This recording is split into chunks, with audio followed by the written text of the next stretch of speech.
Երբեք չփորձեք լսել այս ձայնը ականջակալներով, սա պատմության ամենամահացու ձայնն է։ Գիտեք, որ աշխարհում եղել է մի ձայն, որն իր վիճակի է եղել սպանել մարդուն 160 կիլոմետր հեռավորությունից։ 1883 թվականին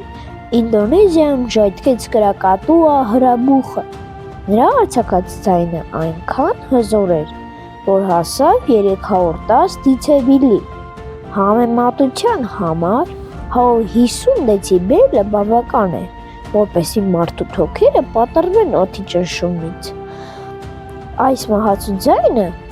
ալիք երկրագնդի շուրջ պտտվեց ուղիղ 4 անգամ, իսկ պայթյունի ձայնը հստակ լսվեց Ավստրալիայում, որը գտնվում էր ավելի քան 3000 կիլոմետր հեռավորության վրա։